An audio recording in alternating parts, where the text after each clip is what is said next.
Aviator bemiute.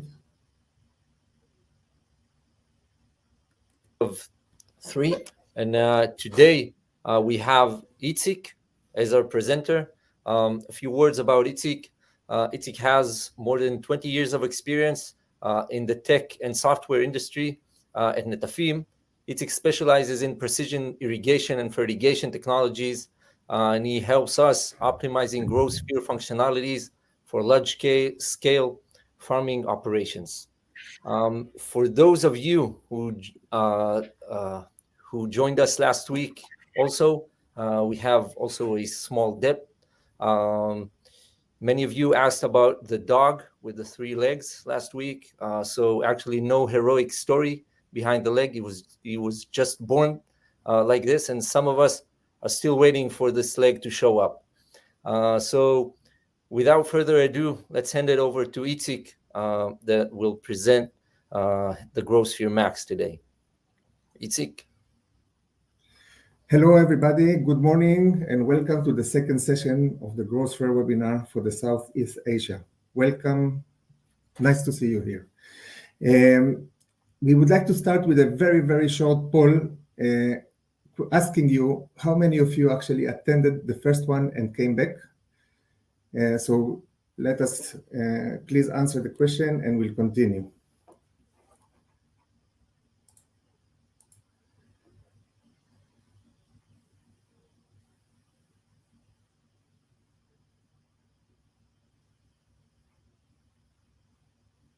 Only 11 answered.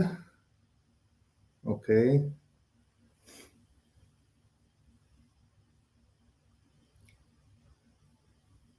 Anyway, let's start.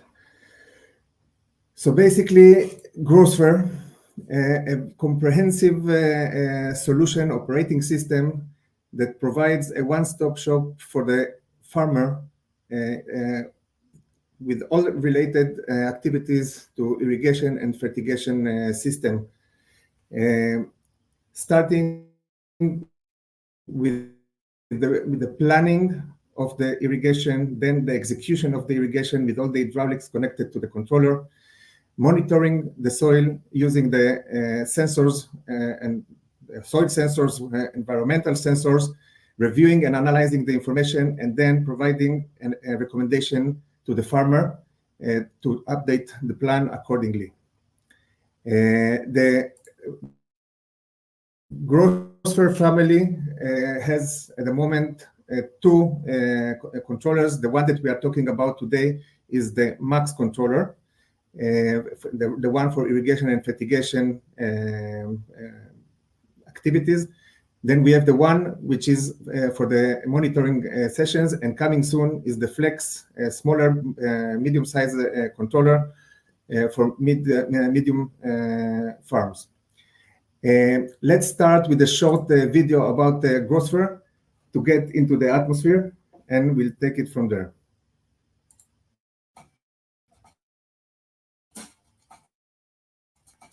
Hey everyone.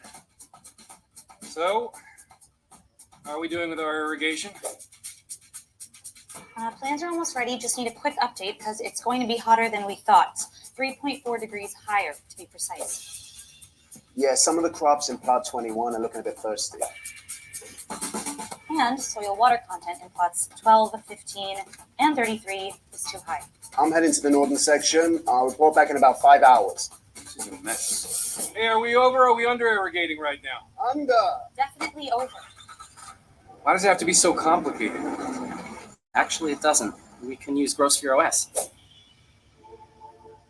What's that? GrowSphere is an operating system for irrigation and fertigation that helps us to plan, control, and monitor everything all in one place. Really? How? GrowSphere connects our irrigation plans to the controller, to the hydraulic system, to the field sensors, giving us real-time irrigation recommendations. Okay, let's see what it can do. All right, check it out. We can see the irrigation status of all our plots at any time. Without having to drive out to the field? Yeah. Awesome, because I hate driving to the northern section.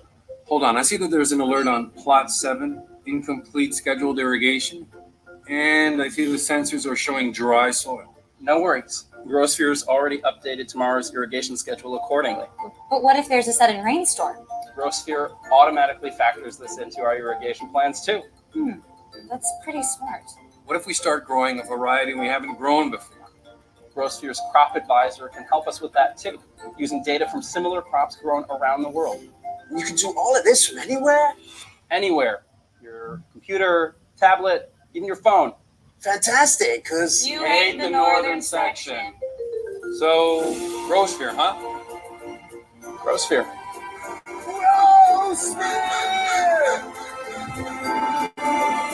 I think our crops are going to love it.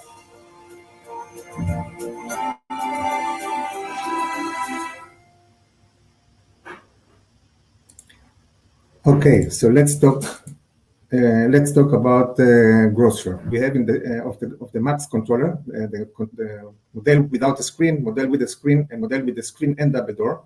The controller fits into our fertigation systems, as you can see here, the fertigate, but we also supported the other models like the Netajet and Netaflex. The GrowSphere is the Max controller has a very intuitive and easy to use operating application where you can see in a very fast way in one screen the status of the irrigations. Today we will speak about the irrigation program, dosing station and recipes, the pump station settings and filter station settings. The idea is to see how easy, intuitive, and comprehensive are the solutions that we provide. Let's start with the irrigation program. So, few facts about the irrigation program. The maximum spec, we support 10 irrigation programs per mainline. Our controller supports 4 mainlines, so in total, we can create up to 40 irrigation programs. Each program can have up to 20 shifts per program and 32 valves per shift. So imagine the size of the fields that can be managed with GrowSphere. And let's dive directly into the irrigation program screens. So as we said, we have the 10 irrigation programs per mainline. And basically, to enter the irrigation program, we simply select one of them, and we get into the irrigation program. In the irrigation program, we have 4 types of programs. The routine program, which is a scheduled program, and the way we want. It can be daily, weekly, or any other day. The rolling is something that we specify with the cycles, and it continue running as long as the program is active. One time is like a technical irrigation that allows us to irrigate something that we want to complete or to complete. And emergency, of course, it's an emergency program. We can have one per mainline activated. The emergency program will stop all other activities that are currently running and burst in to run the emergency program itself. Once it is completed, the activities that were paused will resume. We support 2 types of programs: normal program and normal priority and high priority, where high priority will enter the queue, of course, before the normal priority.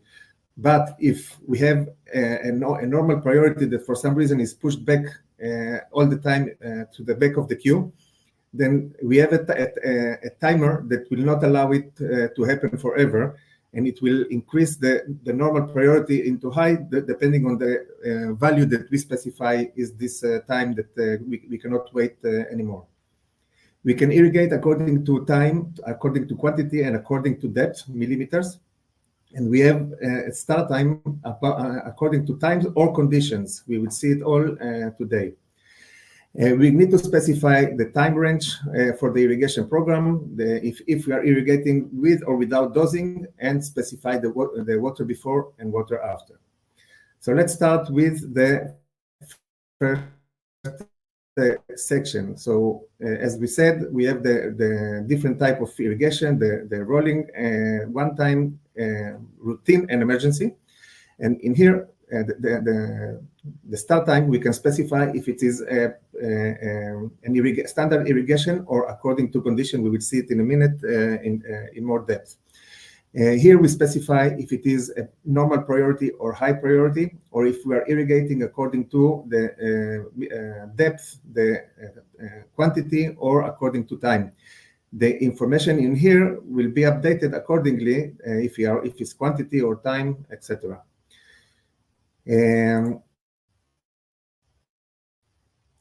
So what we have here, so we basically we need to specify the shifts and dosing recipes that can be accessed directly from here. So we have the shift. We need to create a shift. We will see in a minute how we create a shift. In here, we can specify one duration for all shifts, but we can also set a specific duration for each shift inside the shift creation. The dosing recipe, basically we assign a dosing recipe from a bank of dosing recipes that we created in advance. We will see it in a minute how we create a dosing recipe. We can specify a factor of the irrigation, meaning we are irrigating the full time 100%, or we want to irrigate less, then we specify a smaller factor. In here we can see the calculation of the total time of the irrigation, considering all the shifts and the quantity that will be delivered to each program, including all the shifts.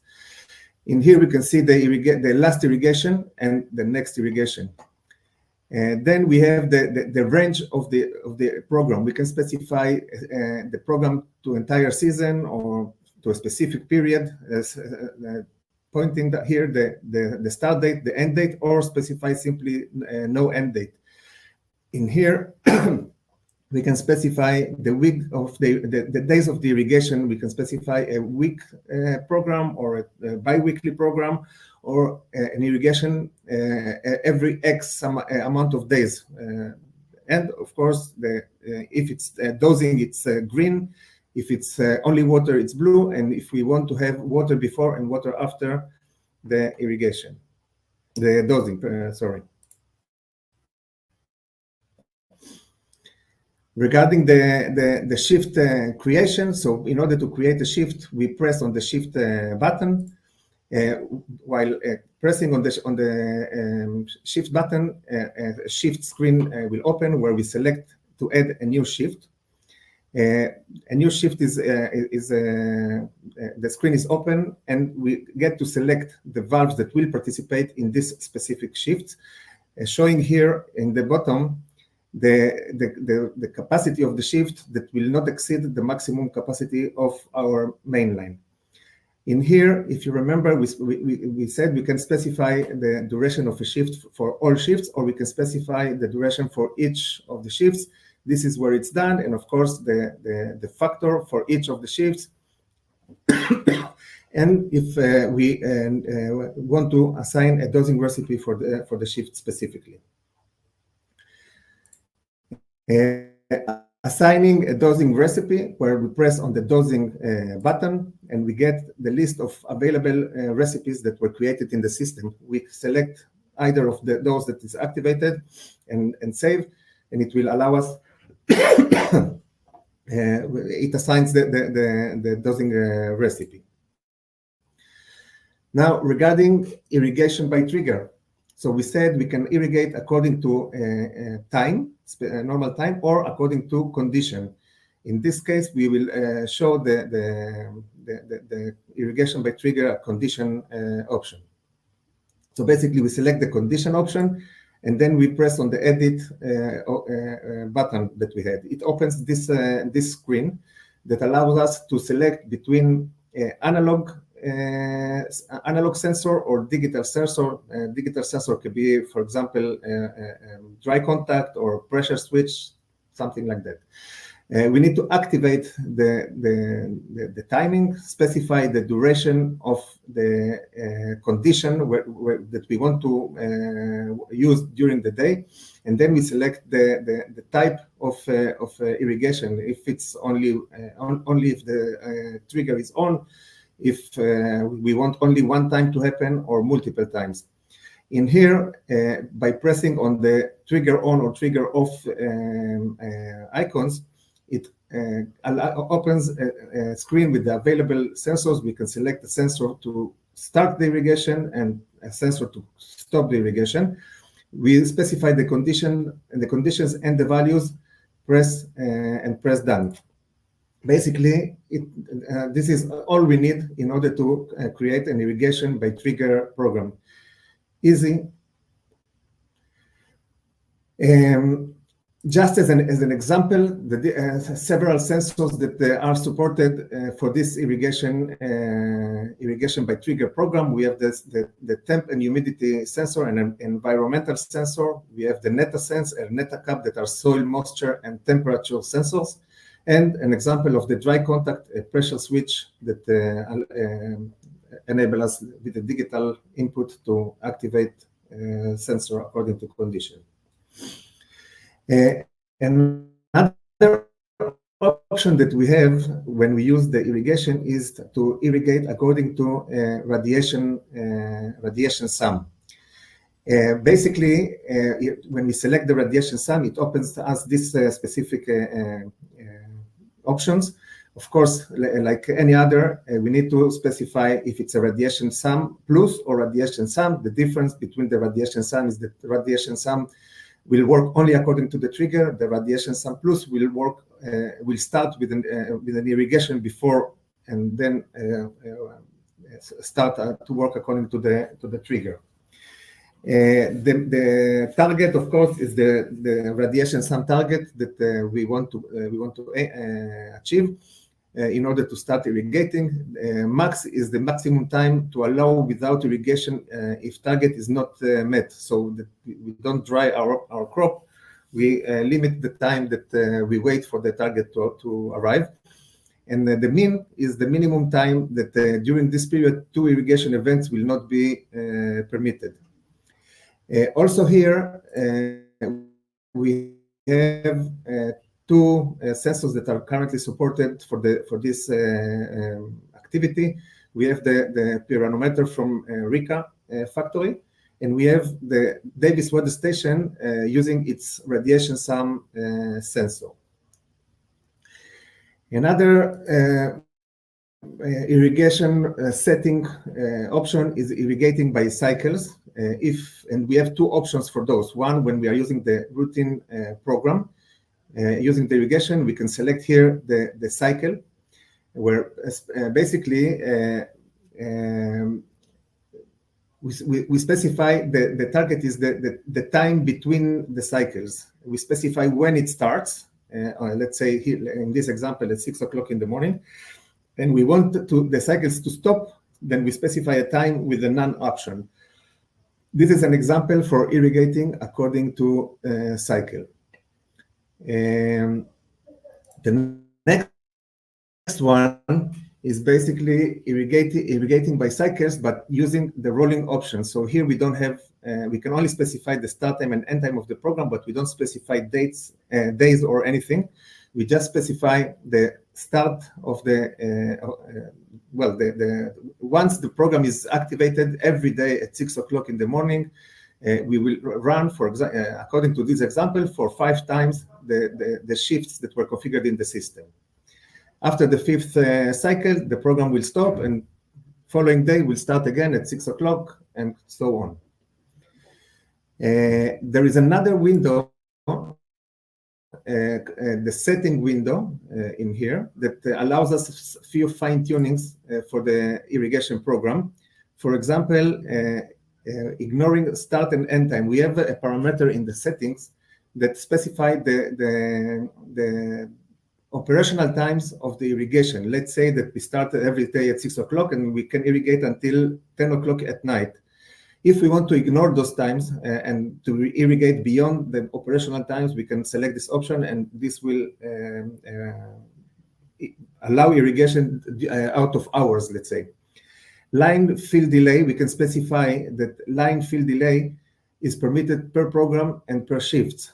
Line fill delay is used for when the lines are filling up and irrigation, the flow and pressure are not normalized yet.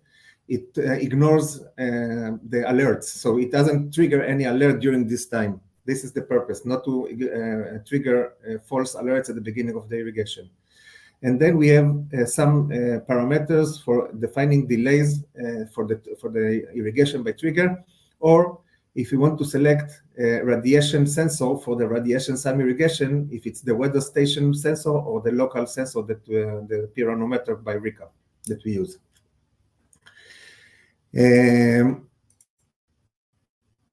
One other option that we have for the irrigation, it's not in the irrigation program itself, but it is defined in the settings. We can specify to pause the main line and not to allow irrigation during high rates of the energy costs. In some countries, the energy costs fluctuate during the day, and it allows us to specify for every day which times are not allowed for irrigation, and it basically will not allow any irrigation to run during this time. This is again to saving costs.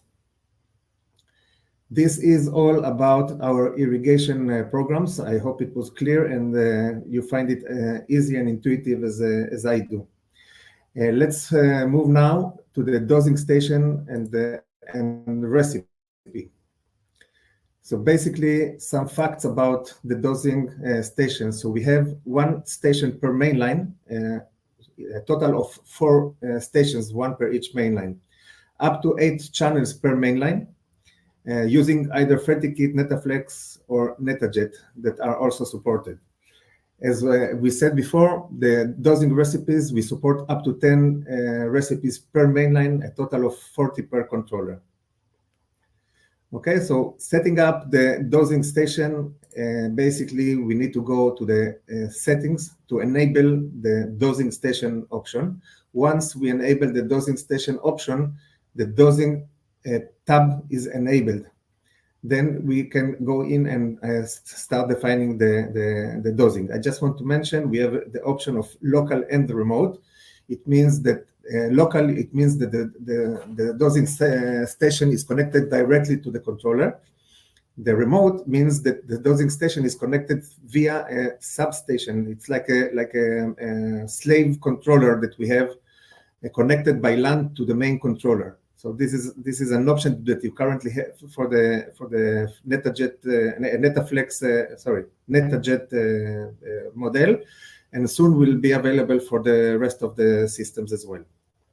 So going into the dosing station settings, we can specify first if it is an extensive or intensive irrigation. When with the intensive irrigation means that we are using proportional fertigation, or in other words, we are irrigating according to EC and pH. In such case, the controller has to be close to the controller. Extensive is when we are irrigating according to quantity or time, and in this case, we open the fertigation at the beginning and close at the end, so we don't have any fast openings, and we can control the irrigation, the fertigation remotely as well. Next thing is that we specify the number of dosing channels for the system. As you can see, we have specified 5, so I have 5 channels that I need to set, and of course we have it up to 8 channels per controller, per mainline. Sorry. We have the option of mixing valve or pricing control that we can set in the system. In order to do that, we need to check the box here, and this will allow us, enable us the setting screen for the mixing valve under the NPK menu. Of course, for each channel, we have the dosing meter, the option for adding agitator and fertigation tank level. We can also add the dosing booster or booster pump overload sensor, or dosing pressure switch or agitator pump if needed. And here we need to specify if we have EC and pH sensors, where we can have up to two of each per system. Next, we go to the NPK menu to continue setting up the dosing station. The first thing that we need to do here is setting up the dosing channels, where basically we specify the channel, the type of channel that we are using, the minimal flow that we will allow the system, the channels to use, and the nominal flow that is expected for this channel. And of course, the liter per pulse, which is the rate for the dosing meters themselves. The next thing that we need to do is specifying the tanks. We have two types of tanks in the system, a barrel, let's say the standard barrel tank, or a conical tank. If we use the standard barrel, we only need to obviously give it a name, specify the capacity of the tank, and then if we want, we can add agitator if we have it, or a tank level if we want to. Here we activate what we specified before in the settings of the dosing station.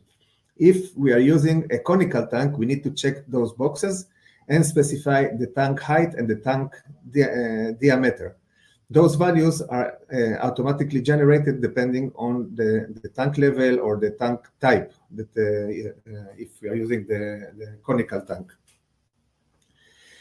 The next screen is about the agitator, where basically we can specify agitator. As we said, it's an optional function that you can add to each of the tanks. We can specify the number of agitators that will work in parallel, the working hours, the morning working hours, the night working hours, and the duration of work, and of course when fertigation is on, how much also it will be rotating. The next screen is when we are using EC and pH control. We have the ECH and pH control. Of course, we use it only with intensive irrigation, and different parameters that allows us to fine-tune the fertigation itself to meet the target as fast as we can. Next thing is creating the dosing recipes. Basically, as we said before, we have 10 dosing recipes per mainline, total of 40 recipes. This is also done under the NPK menu. When selecting one of the predefined dosings recipes, we enter into this screen that, of course, allows us to enter the recipe name, the targets for DCPH if we are using the ECPH, or the target for the pre-EC if you are using the mixing valve option. Then the first thing we need to do is activate the channels. It's very important to activate the channels, to check the boxes. If they are not checked, they will not be running, even if they are assigned to, if the recipe is assigned to a program. Then we need to specify the method of the irrigation, where basically we have we have the proportional spread or spread or quantity, or by dosing meter. If we are using the proportional, then it's by default by quantity. We need to specify how many liters we want to fertigate per each cube. If it's spread, it can be by time or quantity. This is, and we set it here. And of course, we can define if we want if we have the dosing meter for each channel, we can specify to work according to the dosing channel. The next one, okay, so we specify if it's quantity or time, and accordingly we set the values over here. And as I mentioned, we have the options to irrigate according to bulk, spread, proportional, or by pulse. Now let's move to talk about setting up the dosing, the pump station. Again, let's see how easy and intuitive it is. Some facts before we start. One pump station per main line, a total of 4 pump stations. Each pump station can contain up to 3 pumps per station, and basically we can manage up to 12 stations, pumps, sorry, in the controller, 3 for each of the 4 stations. Pump can be configured as standalone. We will see it in a minute. Basically, what it means standalone is that we can assign it to a specific valve, so that when the specific valve in need of this pump will start running, the pump will join it and basically increase or boost the flow for this specific flow. So as we did before for the filter station, also here we specify that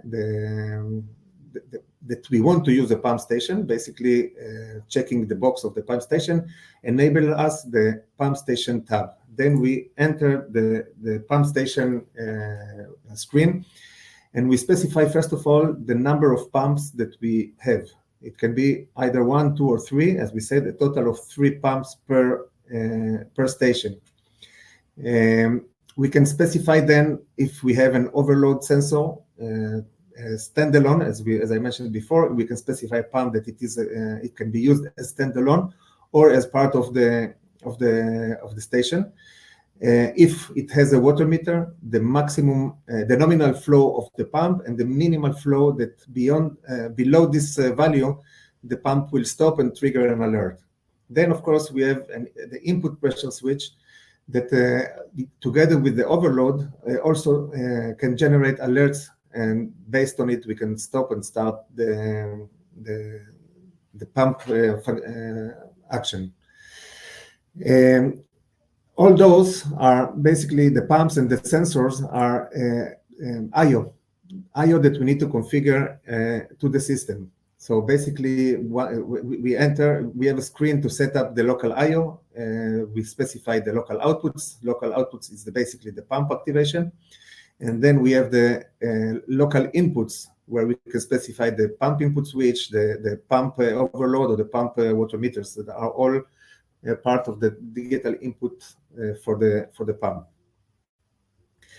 Next thing is setting up pump station delays. We have a screen in the settings menu to specify the pump station delays, where we can define the delay between pumps. If we want, if we have more than one pump, then we need to specify so that they don't start all together. And of course, we want to gradually stop them as well, so we specify the duration and the amount of time that we need to wait if a pump was stopped before we can start it again. Then we specify it here as well.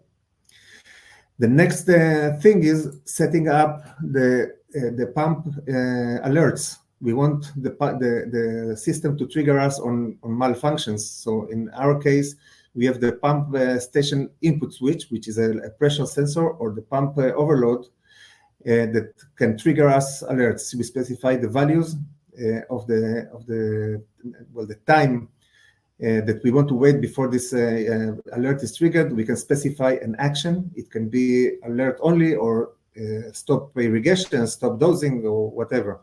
We can specify if the alert will be sent via SMS to a number that we predefined in our setting preferences window, or if we want to activate, let's say, like a red light in the office or in the field.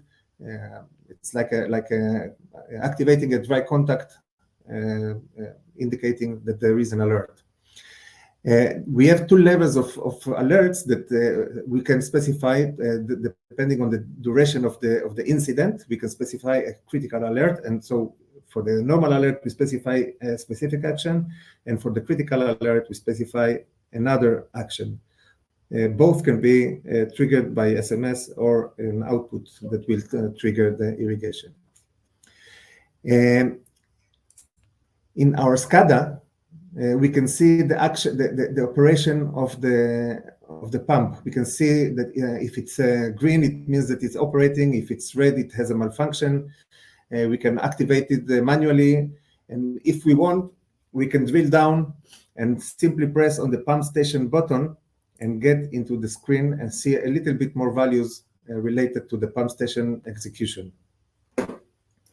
Okay, so this is all about our pump station settings. Let's talk now about the filter station. And again, let's start with some facts about the filter station. So also here we have one filter station per main line and a total of 4 stations per controller. Each station can control up to 32 filters and a total of 128 per controller.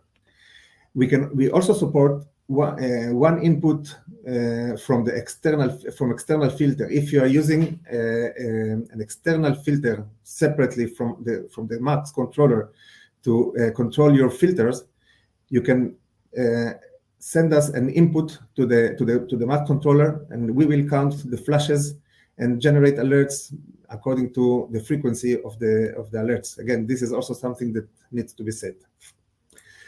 So also here we start with the setting, checking the box for the filter station, or if we don't have filter station and we have the external filter station, we can check this box to allow us count the flashes.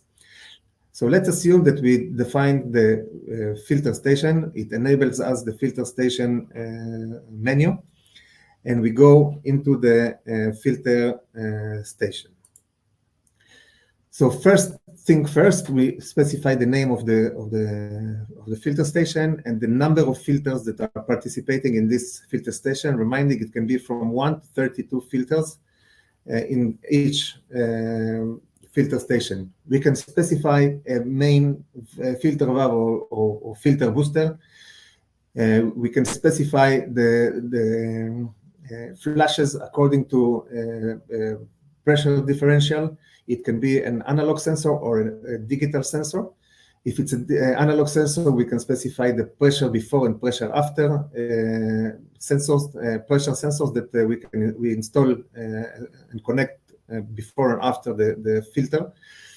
Or if it's a digital, it's an external box basically that makes the calculation.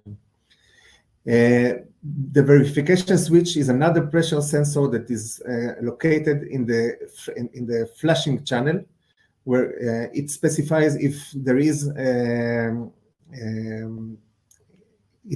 pressure once the flashing is activated. If there is no pressure and flashing is activated, of course it will generate an alert. Of course, also if there is pressure when there is it's not supposed to be, it will also generate an alert. Specifying the filter as standalone filter station will allow us to run filters independently from an irrigation program, meaning outside of an irrigation program, we will be able to manually trigger and activate the flashing. We have the options to stop the irrigation when flashing or stop the dosing when flashing. So also these ones will need to be checked here. In the next screen, we basically specify the minimum pressure that we need to have in order to activate the flash. Here we specify the delta between the pressure before filter and pressure after filter. The filter flashing time will be defined here. The main filter valve delay is specified here, so that it takes the time to start flashing.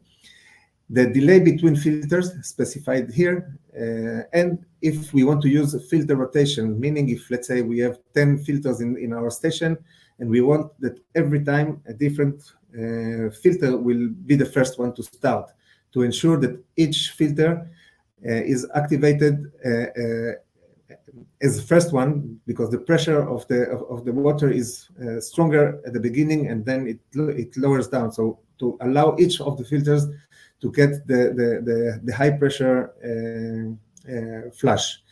And of course, in here we specify the number of consecutive flashes that we will allow before triggering an alert. The next, of course, filters and sensors need to be connected to the controller. So we need to specify the IOs that we need that we are setting in the system. For example, the filter itself or the main filter valve that we did not specify, so it's grayed out. This is in case of the outputs. In case of the inputs, we have the filter flow switch, we have the delta pressure, etc. According to the parameters that we saw in the settings. Also here in the filter, we need to specify the different alerts that we have. If it's a delta pressure differential over threshold or the pressure differential signal reiteration, etc. So the different values, again here also, we specify the values, the time that we want the values to be triggered.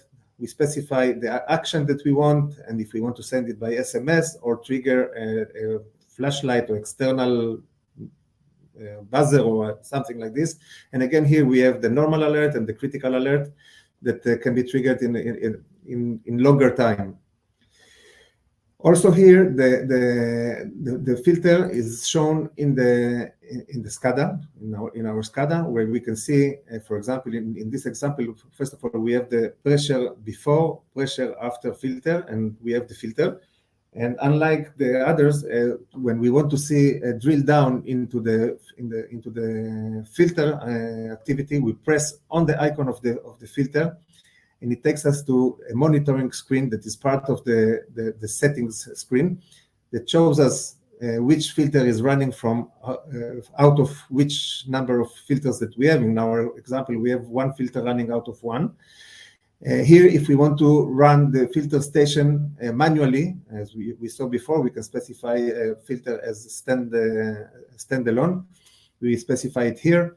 And we can test a specific filter by simply putting here the number of the filter that we want to run and start the filter. And in here we have some information about the next cycle, the duration of the cycles, etc. And I hope you enjoyed it. This is it about the settings, showing you basically the easy of use, easy of setting of irrigations, dosing recipes, the settings of the controller connecting the filters, the pump stations, and the dosing stations. And I want to share with you that we have a GrowSphere simulator, basically an application that we built. We can share with you the link later that basically allows you to play with GrowSphere without having a GrowSphere. So you can practice, learn, get to know the controller in an intuitive and methodological way.